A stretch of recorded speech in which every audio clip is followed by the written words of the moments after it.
আমরা যেন আমাদের সেই প্রিয় নবী হযরত মুহাম্মদ রাসূলুল্লাহ সাল্লাল্লাহু আলাইহি ওয়াসাল্লামকে অনেক বেশি স্মরণ করতে পারি। সবে দুনিয়ায়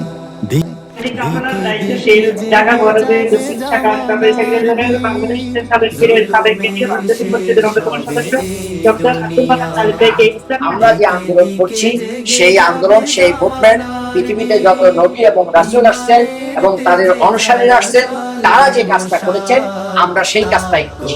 যারা প্রকৃত ঈমানদার তারা যখন আল্লাহর পক্ষ থেকে, রাসূলের পক্ষ থেকে কোনো নির্দেশ দেওয়া হয় তখন তারা এটাকে তাদের জীবনের চেয়েও দামি মনে করে তারা আল্লাহ এবং তার রাসূলের সেই নির্দেশগুলো পালন করার জন্য চেষ্টা করে। হাতে নেই অস্ত্রের সাজ, জিহাদের ময়দানে আছি তবু আজ।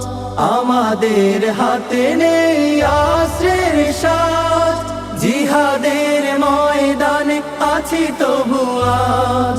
রক্তের নদী তোলে জোয়ারের ঢেউ, রক্তের নদী সামনে বাড়ালো পাজারাস, নতুন পৃথিবী গড়তে